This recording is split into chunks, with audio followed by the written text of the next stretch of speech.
Commission to meeting or to order on December 19th. Please rise for the for Pledge of Allegiance.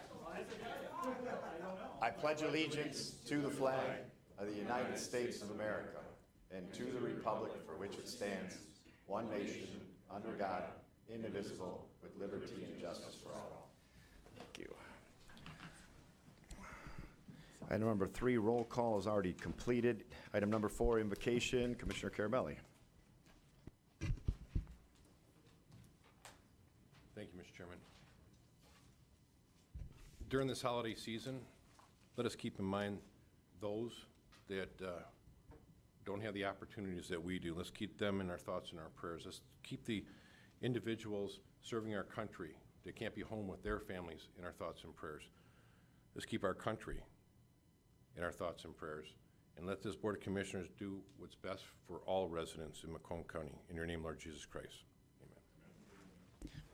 Thank you. Item number 5, adoption of the agenda. I need a motion to adopt today's agenda by Commissioner Leonetti, supported by Commissioner Kraft. Please vote.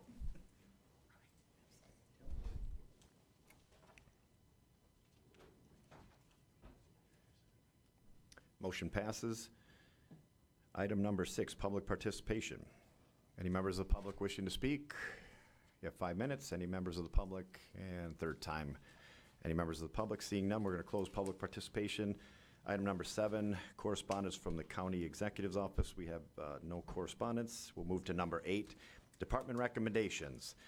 Contract 8A for contract for Blue Cross Blue Shield, Medicare Advantage Insurance, Medicare eligible retirees. Let's get a motion first to approve. Commissioner Sauger, support. Commissioner Drolet?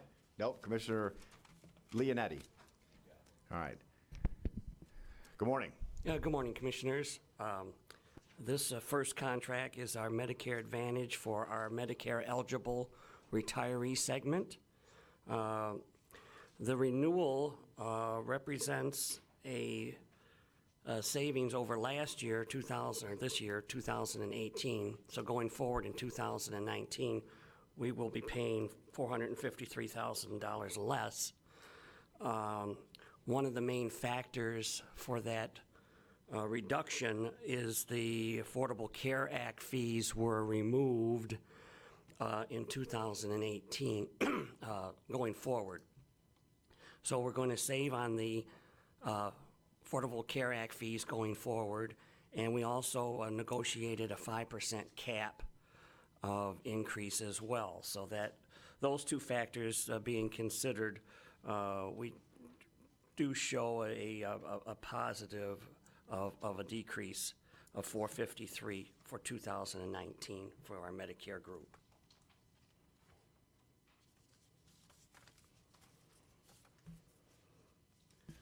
Is that it on this one?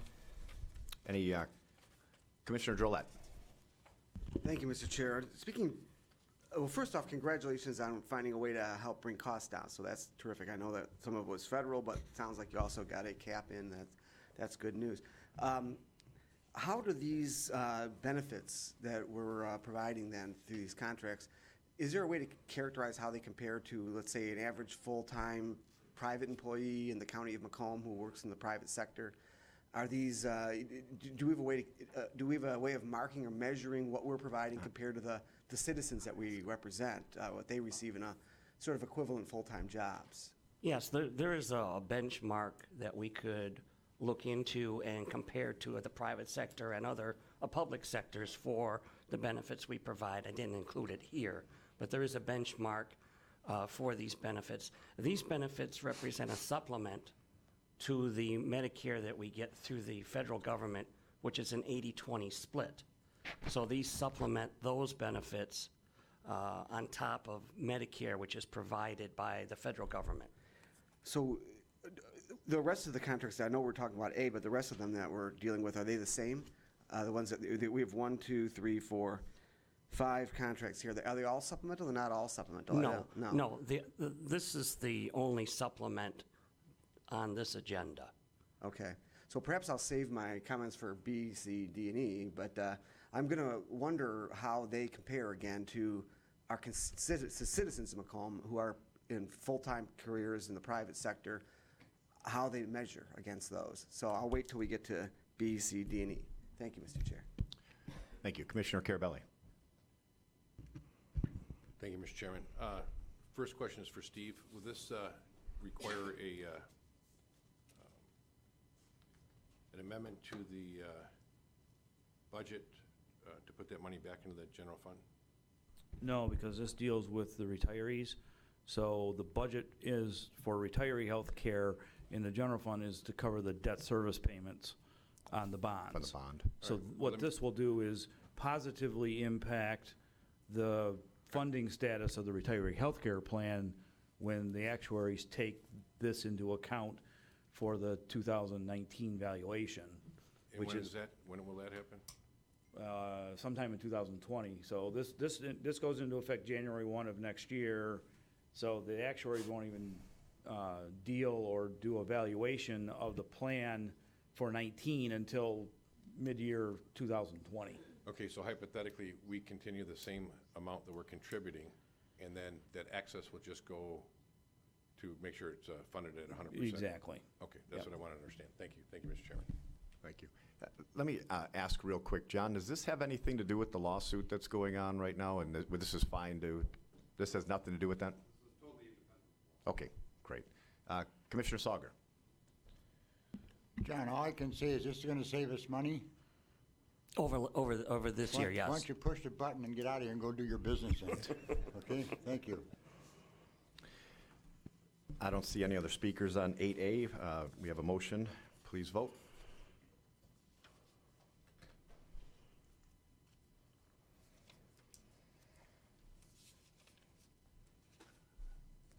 Motion passes 9-0.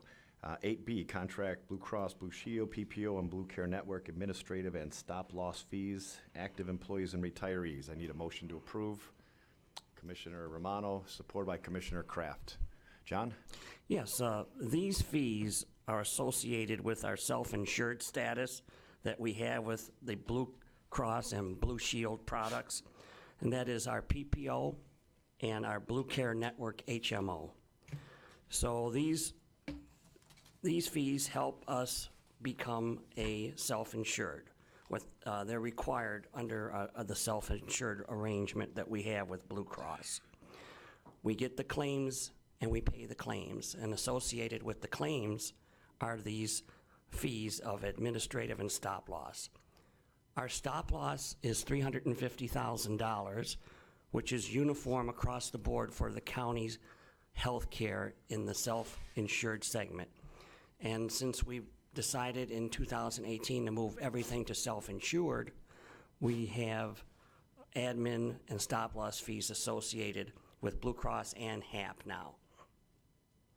It was a modest increase of 2% for the admin cost and less than 1% for the stop loss costs associated with the Blue Cross and Blue Shield products. Okay, Commissioner Carabelli. Thank you, I don't Mr. know Chairman. Anyone else on this list yet? In just looking at this, so it's sorry a about 2% increase overall on the fixed administrative fees, Yes, and then almost a 1% decrease, right? So a 1 almost a 1% increase for the stop loss. well, I'm looking at this as a 0.90 decrease from 2018. Oh. The contract I'm looking at has stop loss fees increase 0.9, which is less than 1%. Okay, let me show you what I got. Maybe I'm looking at the wrong thing. You got a minute? Stop loss protection, A is 0.90 decrease from 2018. Oh, that's a typo. That's a typo. It should say a 0.9% increase, which is less than percent. Okay, so it is an increase then. Yes. That's page 19. So overall, what's the impact? What does that percentage total out to? So if I take the 2% and the 0.9, so 2.9% increase, what is the actual dollar? Let's see here.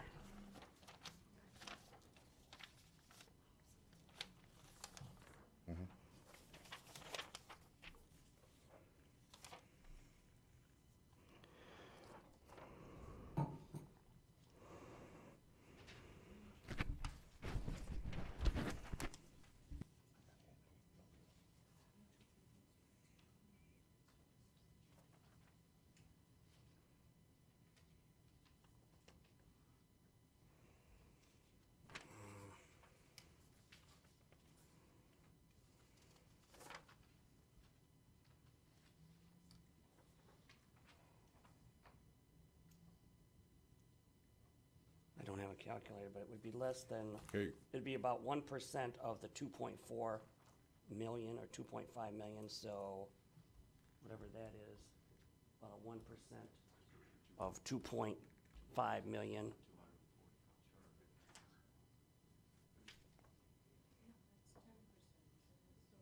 $25,000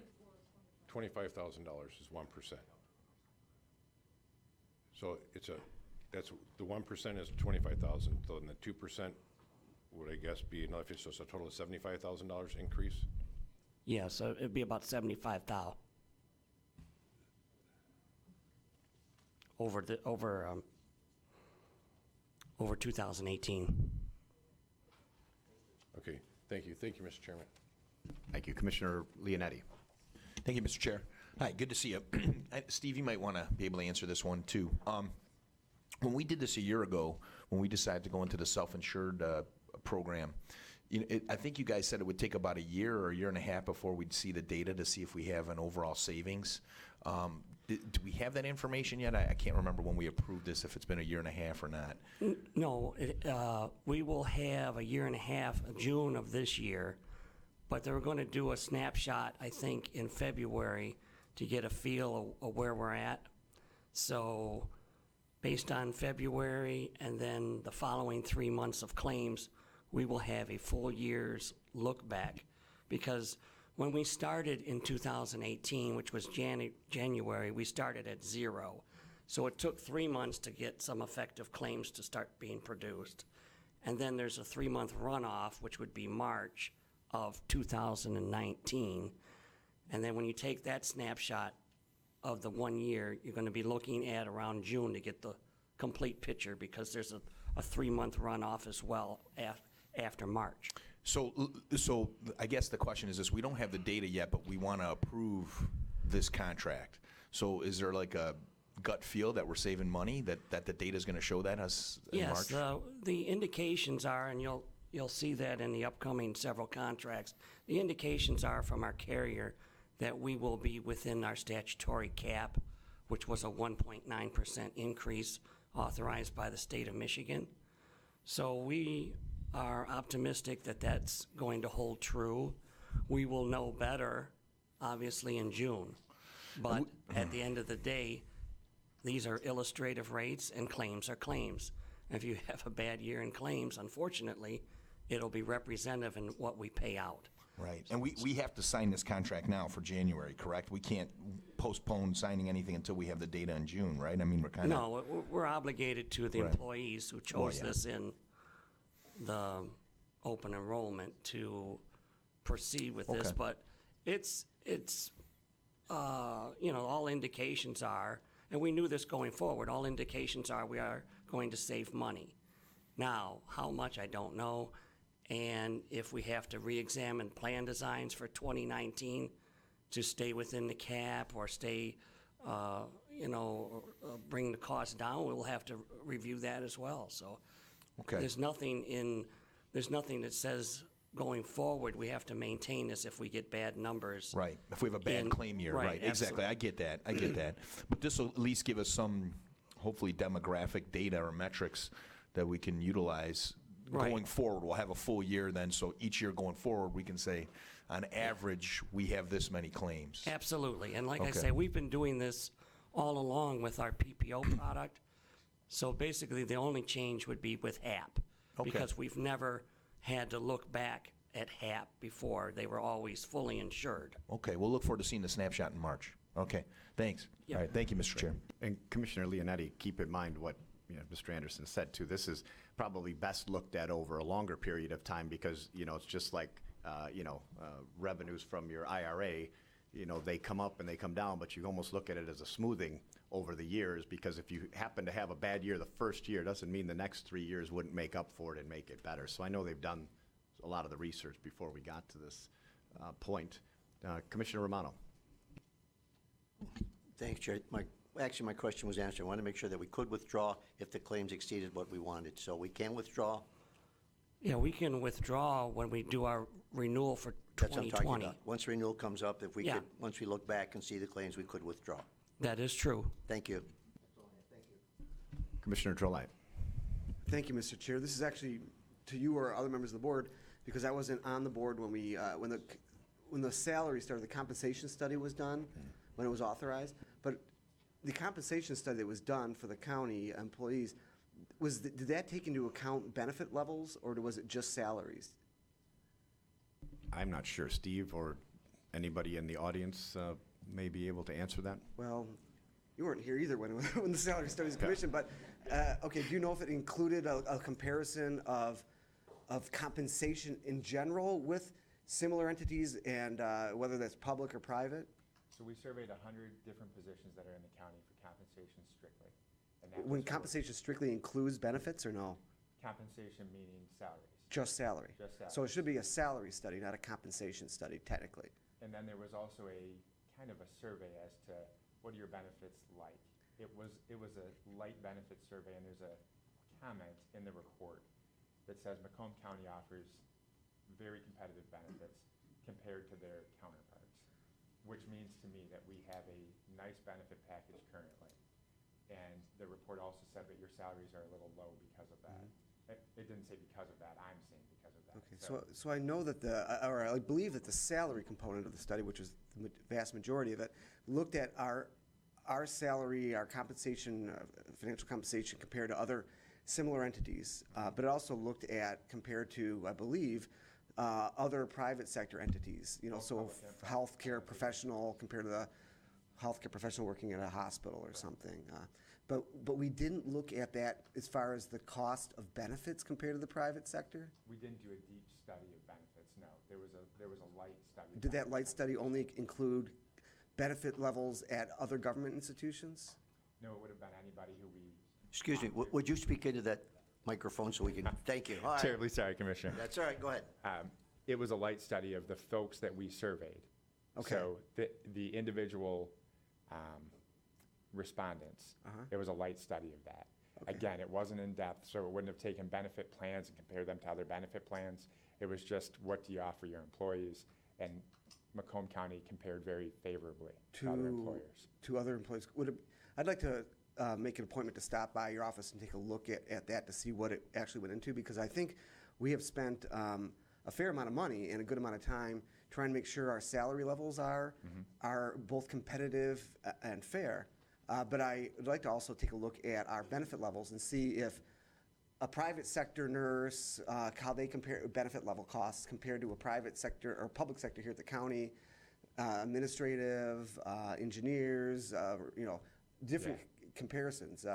Because I certainly think that there's a possibility that we may be in line with other government entities when it comes to benefit packages, but that it's possible that we are substantially out of line with what our citizens receive as far as their benefit levels in the private sector. Yeah. And I would hope that maybe in the new year we can take a more focused look at that.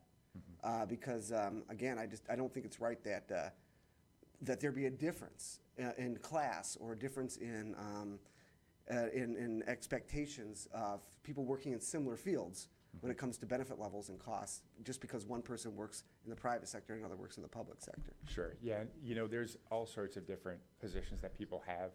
So in many private sector employers, the benefits aren't as rich. However, when we talk to folks who are in the trades, and I know that we're always talking about doing stuff for students currently and honoring the trades route, those individuals get great benefits. Theirs far exceed ours. Okay. Both with pensions, healthcare. So when we're sitting with them and we're talking about how our benefits are a bit more rich than other employers, they're just kind of sitting there shaking their head. So it is complex, and it's different depending on which individual position you're surveying. Well, for sure. I'm glad that you've got some of that knowledge, because I know that what I'm typically going on are snapshots or tidbits of information, and I think it'd be good to have the data, and look to see how we provide benefits compared to not just our Oakland County or Wayne County, but how we provide benefits compared to Ford, General Motors or others. So that's my only comment, and I look forward to following up with you. Appreciate that, Commissioner. Thank you very Thanks. much. Thank you. Commissioner Kleinfeld. Thank you. If we all want to have the same benefits, universal health care would solve that very quickly. So- Communism does provide equality.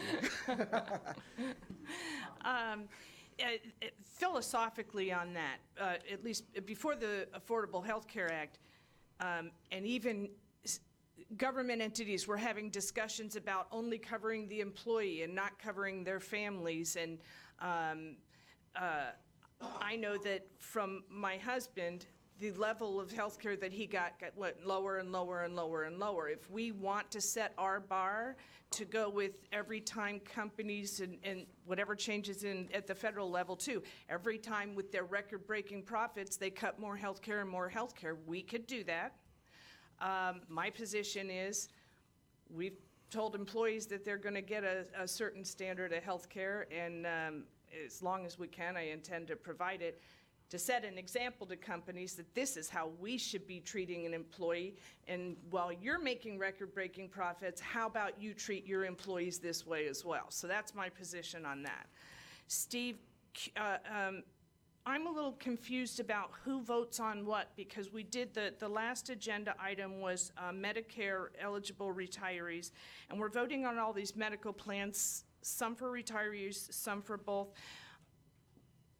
What role does the Retiree Healthcare Board have? Because when Commissioner Carabelli was asking you about the financial, you said it's in the retiree healthcare, it's not, it's not part of our thing.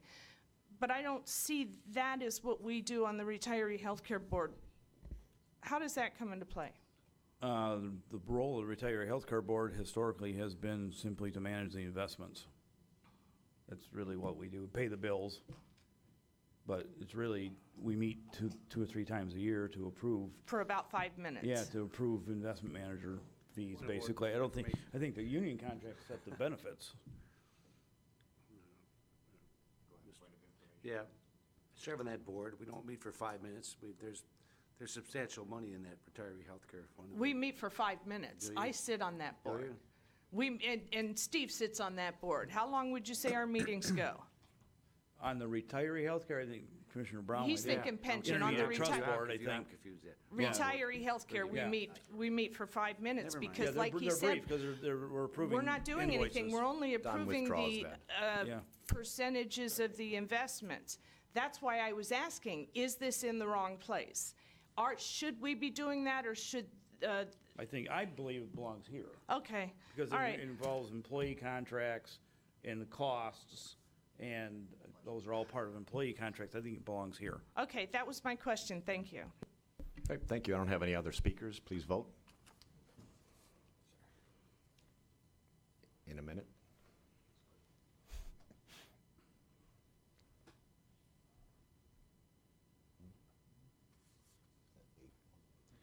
Motion passes 8-1 with Commissioner Drollet voting no. Item 8C, contract Blue Cross Blue Shield, PPO, and Blue Care Network HMO healthcare plans, active and retirees. Need a motion first to approve. Commissioner Brown, supported by Commissioner Romano. John? Yes, these are the illustrative rates that were supplied by Blue Cross for our PPO and Blue Care Network HMOs renewals for 2019. The overall cost impact will be an increase of approximately $600,000. That's based on about a 1.9% illustrative rate increase over 2018. And like I say, as was discussed earlier, that we will be reviewing the total claims as they come in based on that one-year snapshot in the upcoming 6 months. Okay, I don't see any speakers. Please vote.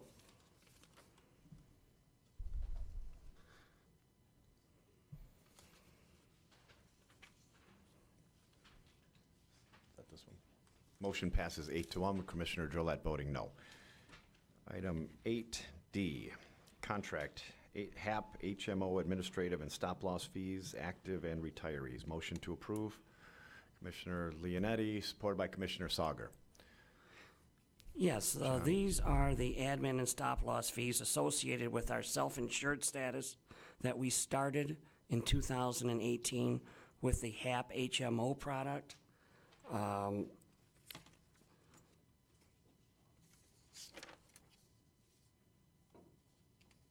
And we will be, we will be getting a a snapshot on the fees, not the fees, but the overall renewal in 6 months.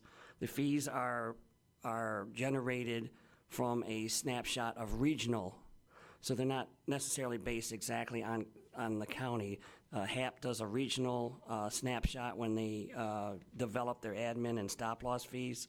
So they take the combination of in southeast Michigan, and from that, they develop these rates for our self-insured.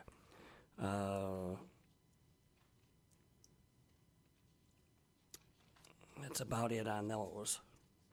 Great. I don't have any speakers, but they develop the rates based on a group. Regional, yeah, But do they then focus it down to individual stop-loss fees? I mean, when they actually, at the end of the day, or is that our fee because it's just based on even if we were better compared to the region? Does it change anything? It's a group of southeast Michigan, all put together, of which Macomb County is part of that group. So we get You just get that big group rate, no matter yeah, we get if the we fall on the associated. best side of it or the worst side of it, we're still in the group. That is correct. Okay. All right, I don't have any other speakers. Please vote. Oh, that's fine.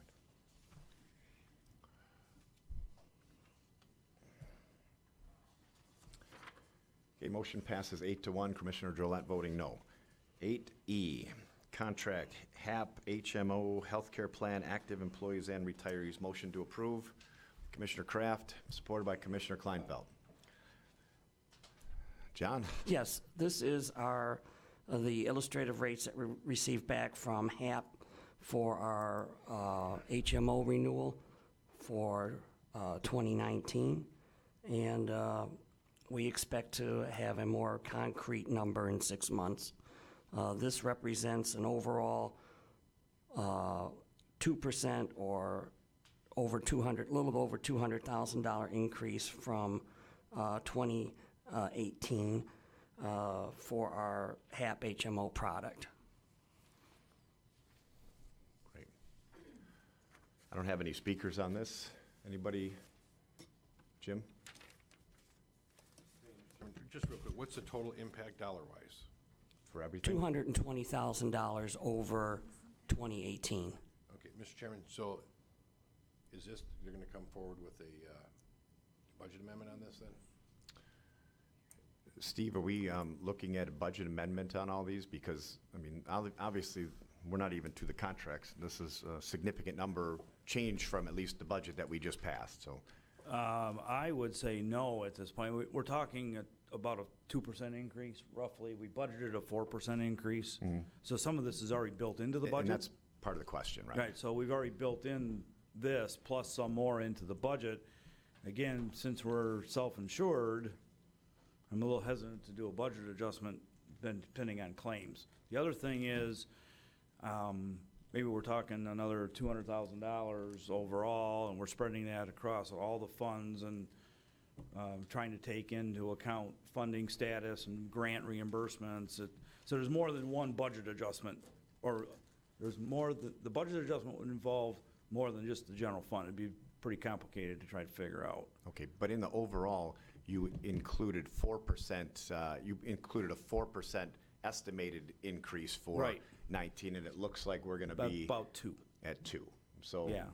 go ahead. Mr. Chairman, I guess that's the overall theme that I have an issue with, and maybe it's just me.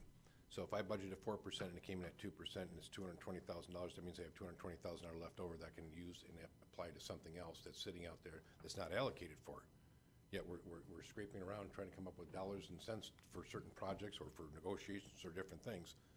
And it'd be good to know financial impact of all these decisions, and if it's 4% and we're only using 2%, well, I want that $220,000 back out of that, back into the general fund for utilization. So these are the things that I guess offline, I need to meet with you, because that information is stuff that we're gonna need when we're trying to make decisions on future projects and other things. Maybe I'm wrong, but I think this is very important information that we need to, every time something comes up, what is the impact of what we're doing? So I apologize if I'm offline, but this information is very important to me to help make these decisions. And I agree, on most things, we don't really know if that 4% that was budgeted is going to be enough until the end of the year. But here we have, next year's numbers, what we're going to pay. So I do agree that maybe we need to talk about something like this, because this, and we'll get more into it offline and discuss it with you, Steve. Okay. All right. Any other questions? Oh, Commissioner Kleinfeld. Here's where we differ a little bit, because I know there was a big philosophical discussion when Dave was the chair about empty positions and the money staying in and whether they come out. But when you take something like that back out of those line items and put it in the general fund, and then a contract comes in that's more expensive, then we're taking money out, and then we're putting money back in, and we're taking money out, and we're putting money back in. When we have a line item that we don't spend as much as we anticipated, that offsets when a contract is more. So what happens is we may do a budget amendment on that contract, but at the end of the year, ultimately the fund balance, that money is in the fund balance. If it doesn't get spent, would you agree with me on that? Yes. You want to leave yourself some leeway so that you don't get into trouble at the end of the year. You want to leave yourself some line items that maybe we haven't spent all the money. If we do that on every dollar, we will get in trouble at the end of the year. Like this year, that happened this year. So that's my thought process on that. I mean, I understand on the big ticket items we've been talking about with capital outlay and everything, but if we do that on every line item, it's really going to get complicated. Commissioner, thank you. Commissioner Romano. Thank you, Chair. And I agree with both of you, Commissioner Kleinfeld, Commissioner Carabelli, but I think it makes sense that at the end of the term, when that year is up, if there's excess money there, then it should go back into the general fund. Leave it where it stays as your line item, as Commissioner Kleinfeld meant. But at the end of the year, when that's done with, let's put that back into the general fund instead of letting it sit in abeyance and then used for something else. Thank you. I guess it does by default, just through the normal course of financial statements. It falls to the bottom line. And then we approve a new budget. And you approve a new budget. And then I would also add, we need to be somewhat careful of what types of thresholds we set for what Commissioner Carabelli is suggesting. Otherwise, we may be coming back with, dozens of budget adjustments every month, trying to figure out if this contract comes in, 10,000 under what our estimate was, and this contract comes in 5,000 over, and this one comes over. I mean, you could get into a vicious cycle of budget adjustments.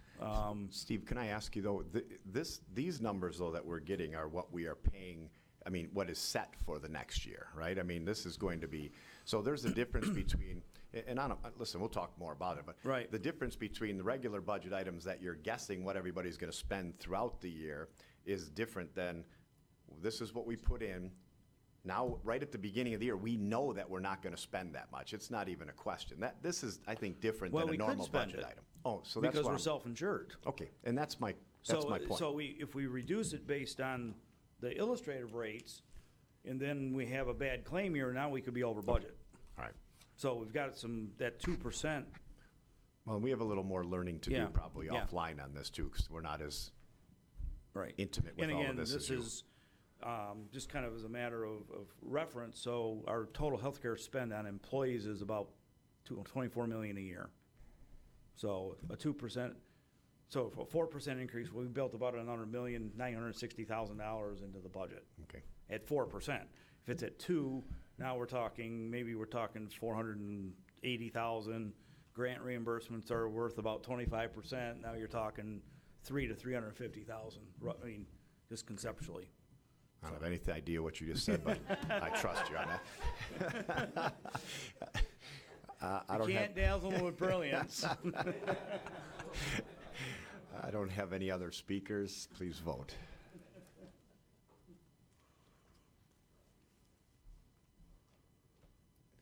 Item passes 8-1 with Commissioner Drollet voting no. Okay, we are done with item number 8. We are at item number 9, closed session. Need a motion to enter into closed session. Commissioner Leonetti, supported by Commissioner Kraft. Please vote. Okay, we're back in open session. Item number 10, department recommendations. I want to have a motion to approve the ratification for the reopeners as tentatively agreed to, all the while realizing that funding is not identified, and they will be coming back to us for a budget amendment on these. So can I have a motion in their entirety based on that? I'll approve that. Commissioner Sauger, I heard Commissioner Kleinfeld also on that. Any discussion on these items? Commissioner Drollet. Thank you, Mr. Chair. Based on the fact that these does not conform with the budget that we approved just a few short weeks ago, I'm going to be voting no on these items. Already, we approved a budget that, according to our finance department, spends more than we're taking in for the upcoming year. So in addition to spending more than we're taking in and approving that, we are going deeper into spending more than we're taking in by approving this agenda item. These items were not part of the 2019 budget. They certainly could have been part of the 2019 budget, would have been more honest had they been part of the 2019 budget. It would have, though, blown the budget further into deficit than currently exists. So I think that we should reject these changes until we do, I don't think we're putting forward honest budgets when we tell citizens that this is our budget plan, this is our spending plan, this is how we anticipate spending money, knowing full well that that's just not true. So I'll be voting no, and thank you for your time. Thank you, Commissioner. On the other hand, I will say that to keep our budget honest, maybe when the budget amendments come through, we actually look at reductions in certain areas to keep the budget the same as we approved it. In capital projects, we did put an awful lot of money in there, and maybe that's one of the areas that we look for to have a correlating reduction so that the budget stays the same. That's just a thought. Well, Mr. Chair, I think that'd be terrific, but I always am concerned that budgets never go down over the course of a year. You know, even capital projects, there's going to be unexpected things coming up that we didn't expect that we have to kind of address. So, you know, there's always the, don't worry, you know, this is an exceptional year. We were told with capital projects, the reason why that we're spending more than we're taking in is because during the Great Recession, some capital projects have been postponed in the future.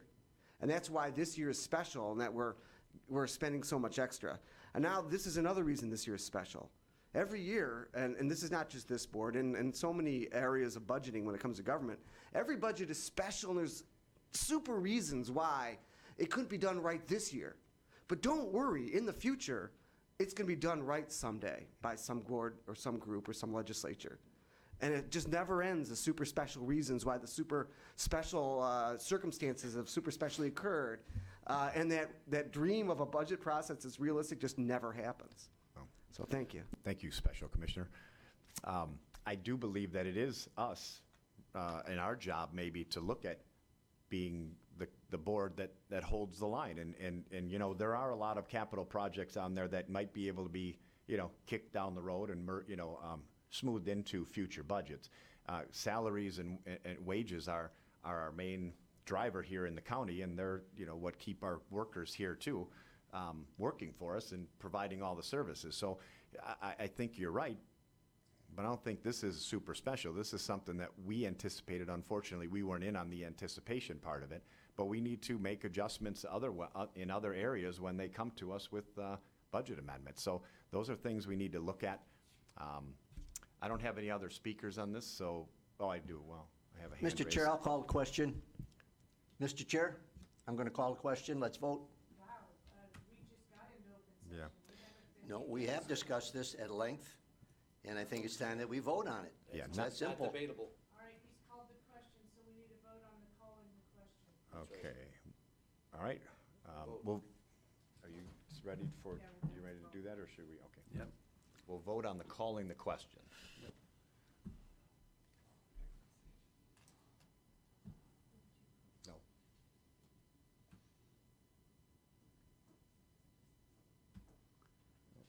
Hold on a second, we lost it. 1, 2, 3, 4, 5. I believe the vote was 6-3 in favor of the question, with myself, Drollet, and Ms. Kleinfeld voting no. So the question passes. We will be voting on the entire collective bargaining agreements on item 10. So please vote. We already had a motion and a second for that. Chair, I'm not logged in here, so I'll give you a verbal on that. Thank you.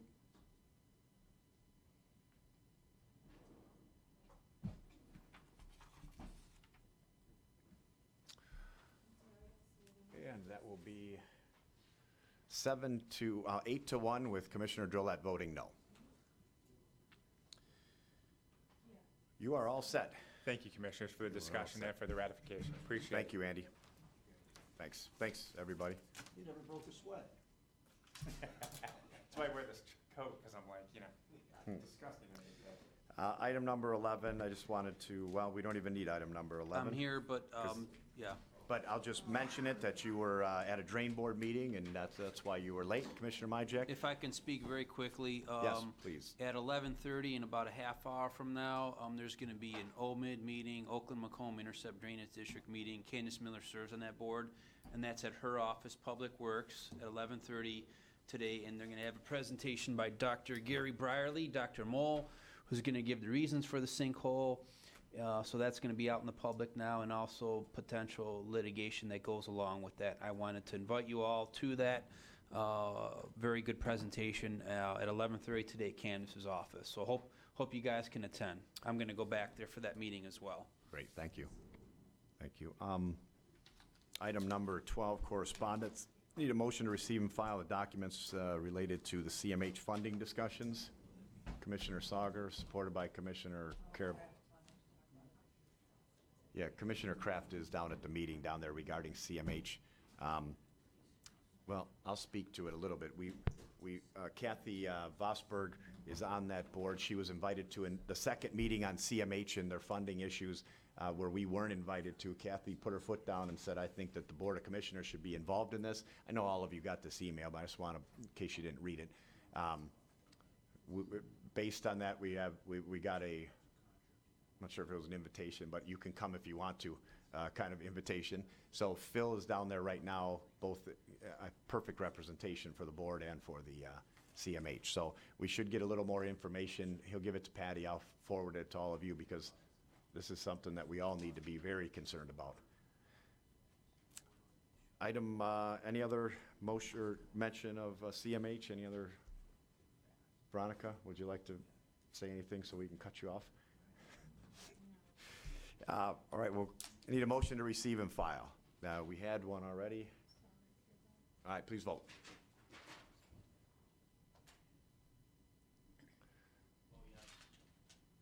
All right, motion passes. New business.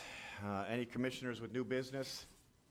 All right, so the new business I'll have is that on Fridays, the Christmas party, can I give just get a quick, you plan on being there? Or how about who does not plan on being there on Friday? Just let me know. What kind of food we're gonna have before I say yes? No, yes, I am gonna. No, yes? Me. 330 Fern Hill, right? Yes, well, yes, and we actually, so I'm gonna tell you what I did. I was thinking about inviting another group to this and trying to figure out who that might be. And then all of a sudden it hit me as I met with a bunch of our state reps and senators that our relationship needs to probably be a little better with them.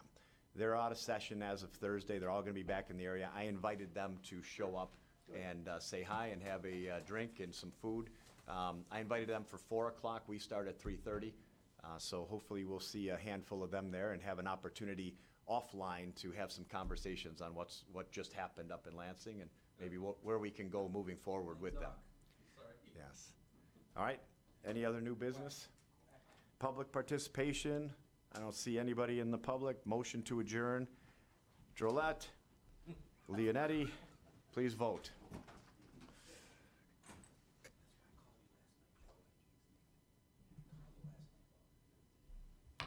Meeting adjourned.